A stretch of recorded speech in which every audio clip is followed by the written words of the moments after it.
Good morning. We ready?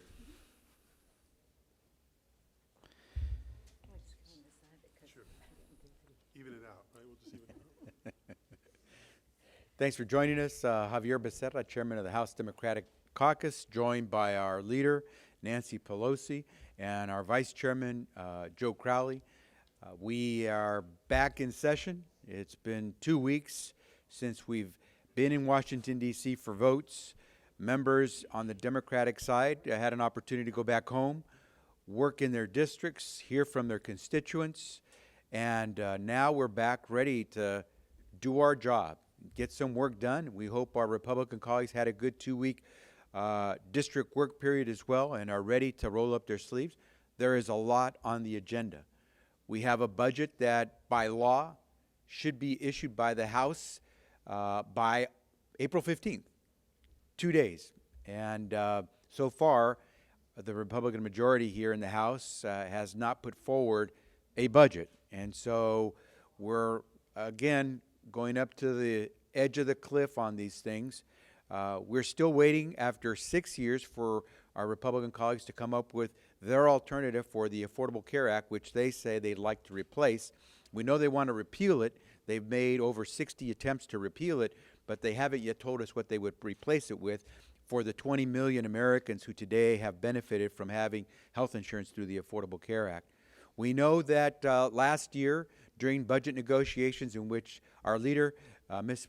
Pelosi, was actively engaged, that the then Speaker, Paul Ryan, promised that by the end of the first quarter of the 2016 calendar year, we would have a solution to help our brothers and sisters, U.S. citizen brothers and sisters in the island of Puerto Rico who are right now suffering from a fiscal crisis, are expecting action from Congress to give the people of Puerto Rico the tools they need to get their house in order. And obviously, we're past March 31st, the end of the first quarter of 2016, and we don't yet have a bill that can go through the House of Representatives.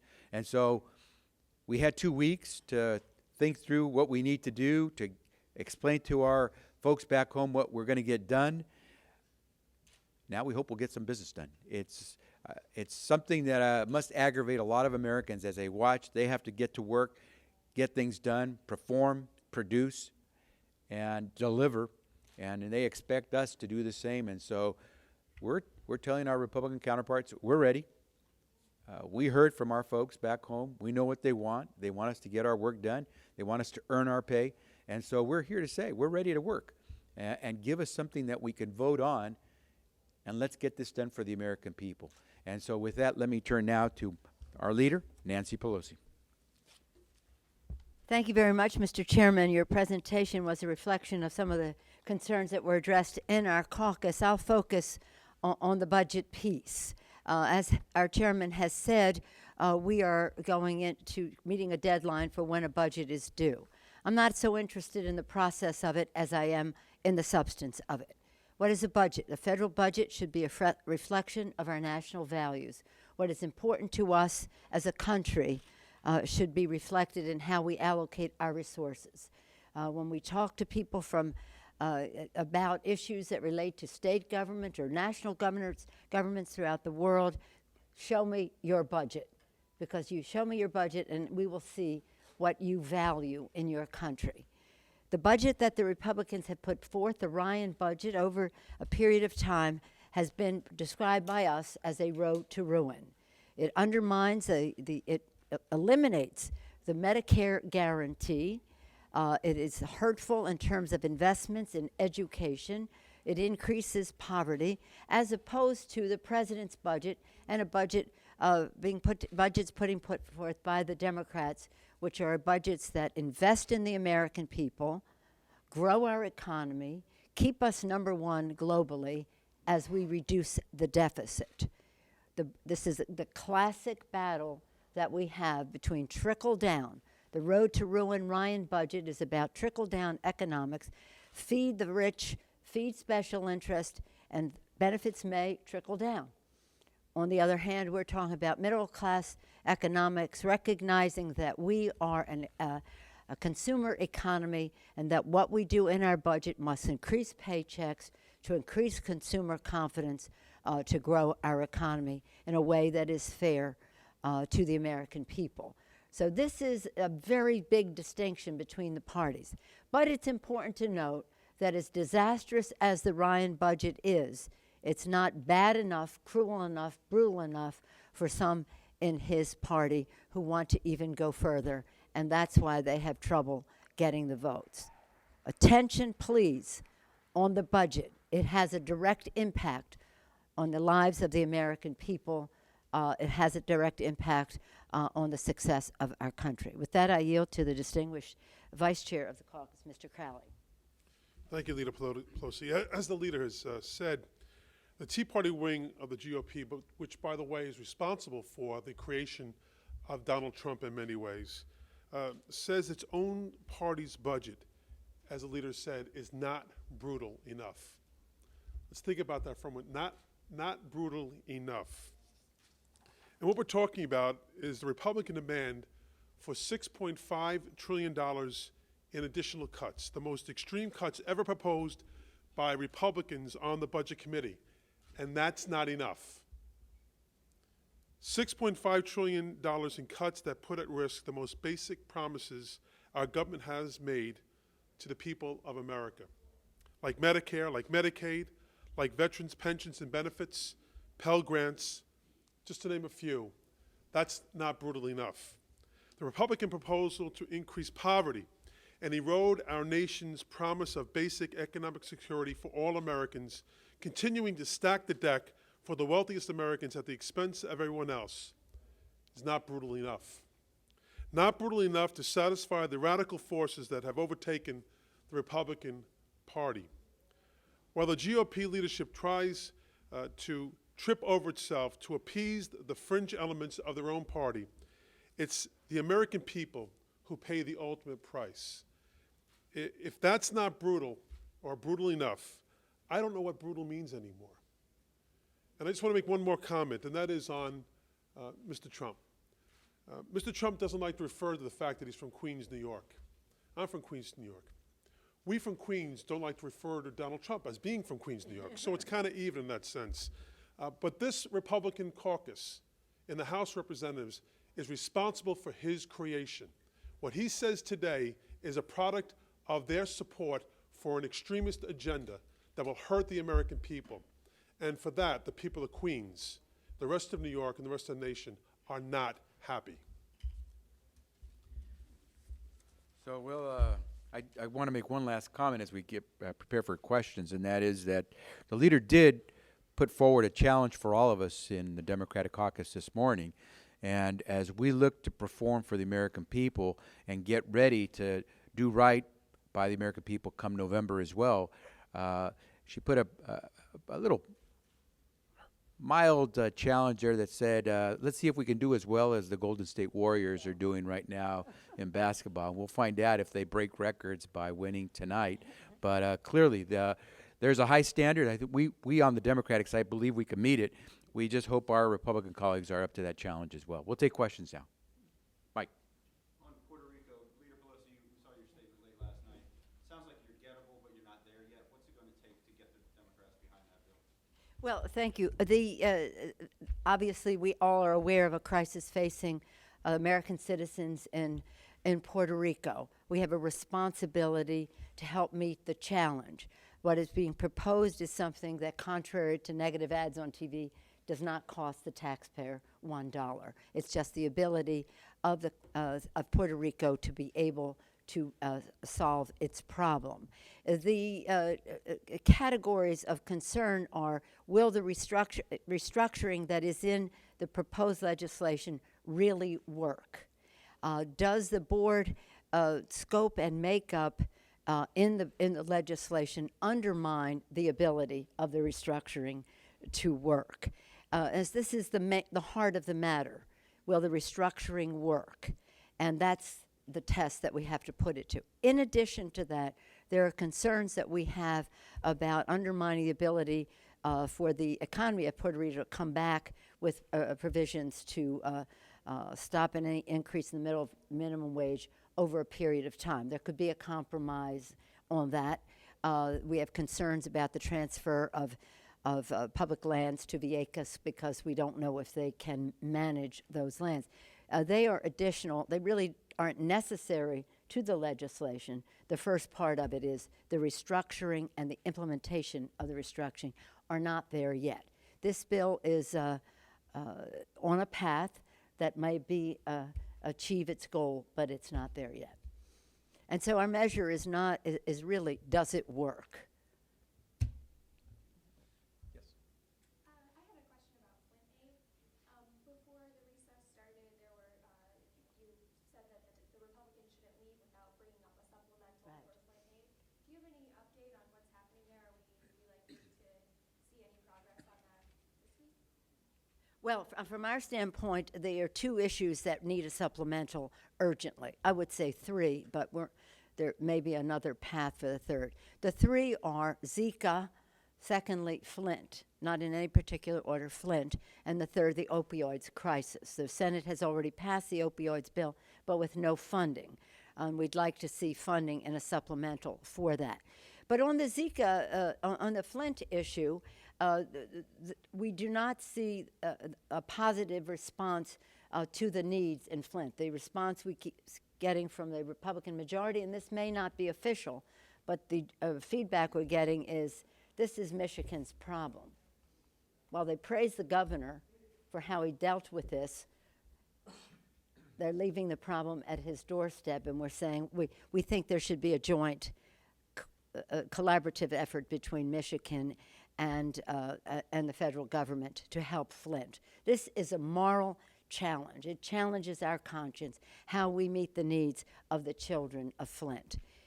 And at the same time, we have this incredible threat to the the public health of the American people in the form of Zika, and and they won't put forth the supplemental to address this emergency, and that's what supplementals are about, emergencies. So rightfully so, the administration has said for the moment we'll transfer some of the Ebola funds, but that is really, it can't be the path we're on unless we have a plan to return the Ebola funds to the purpose that they are designated for, because we don't want to neglect one public health menace to pay for another public health menace. On top of it all, it's not enough money.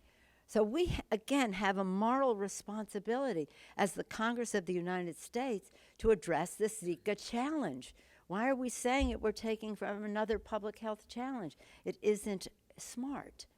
And the fact is, the American people understand in a larger measure the threat of Zika, and I think will hold us accountable for not taking appropriate and significant and large enough action to address it. It all comes back to the budget.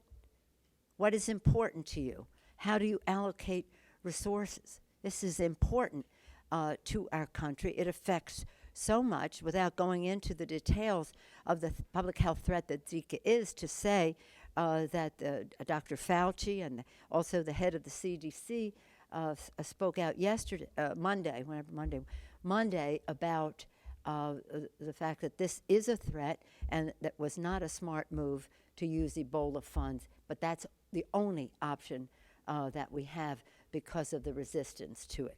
Now, in terms of Flint, anyone who's visited there sees the injustice of it all. This is a situation that was created because of bad decisions about budgets, and the children are paying the price. We, again, have to move in a very important way in that regard, but I see no encouragement from the Republican majority on that score. Let me, if I could, before we go to another question, can I give you a sort of a tale of two states on this? In California, we had a situation in Los Angeles with a battery plant that had operated for a few decades just right outside of Los Angeles in the city of Commerce, but affected a lot of people, where it was found that this battery plant was contaminating the area, a lot of residential neighbors there, schools, other establishments in the area. This battery plant had been contaminating the area with lead.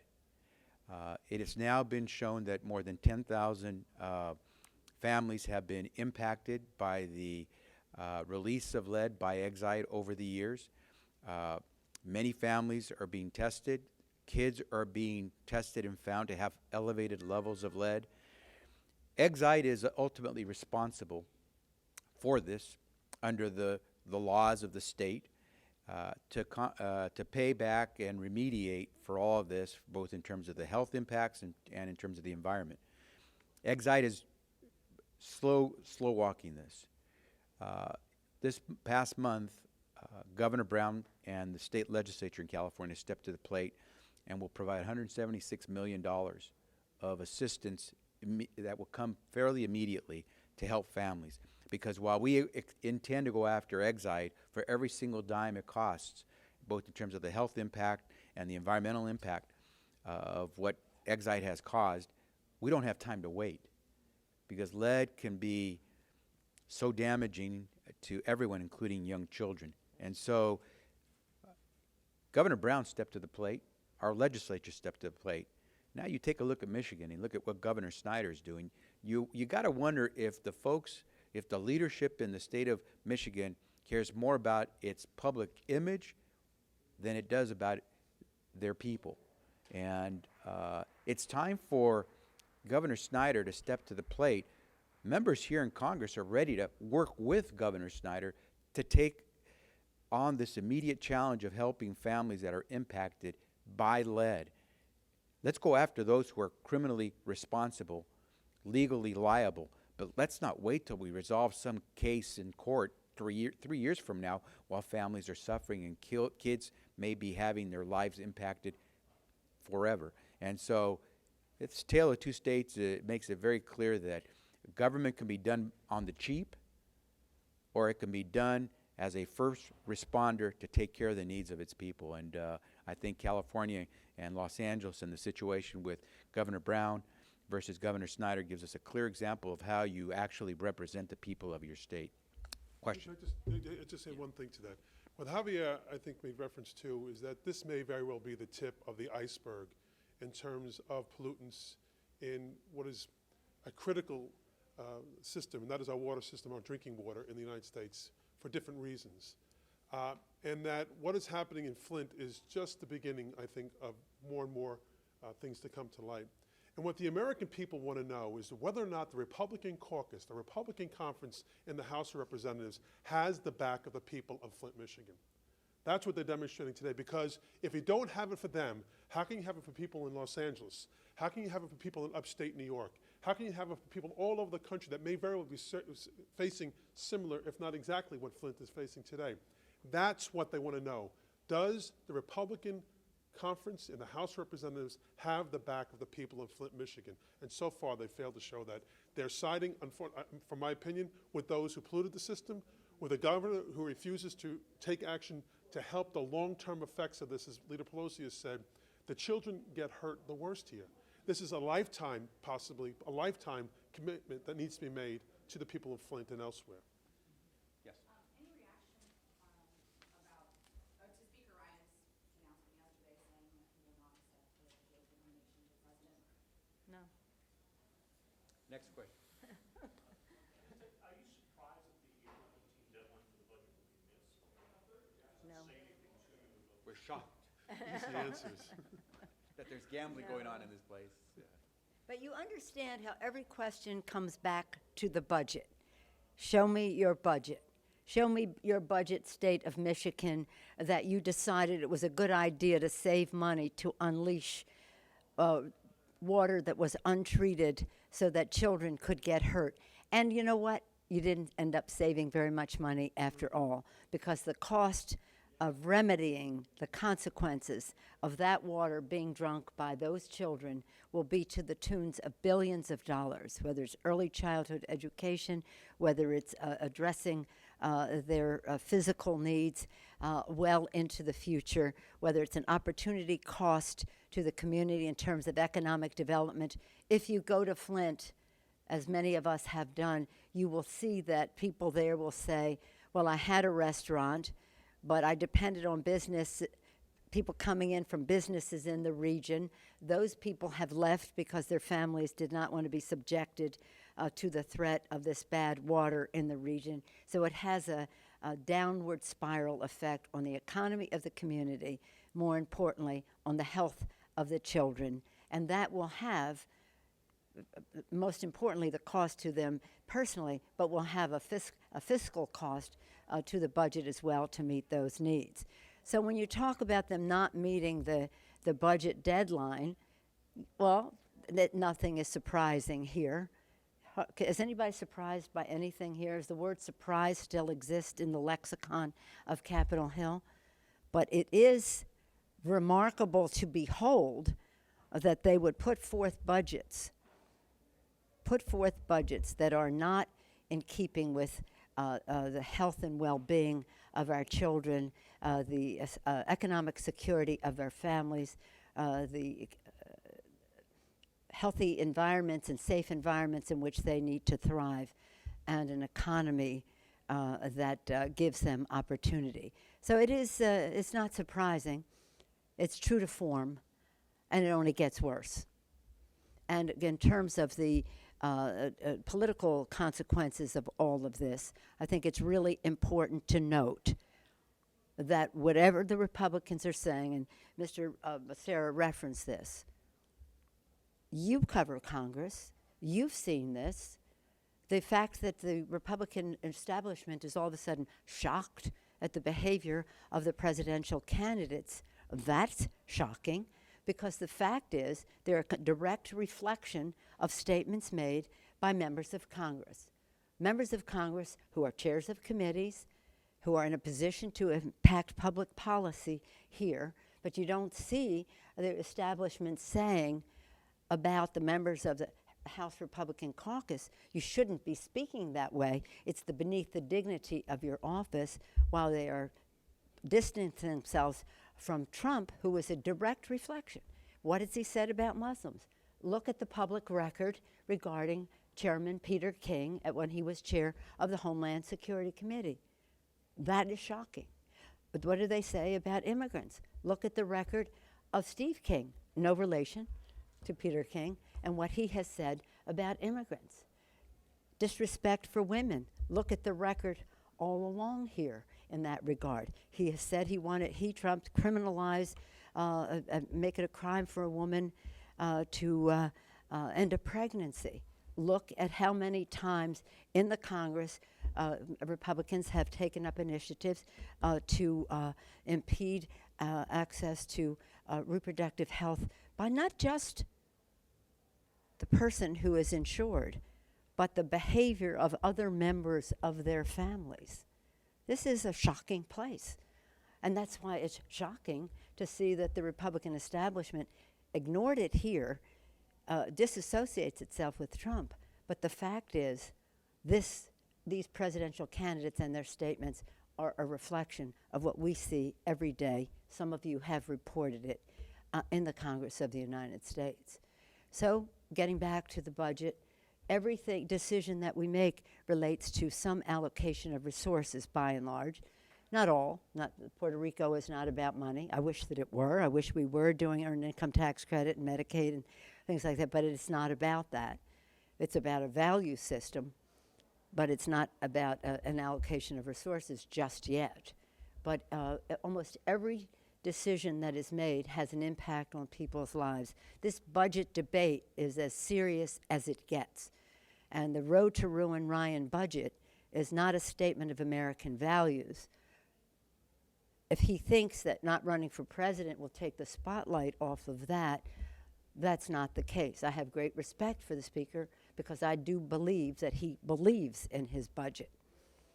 And that's something that the public should know. Thank you all. Thanks all very much.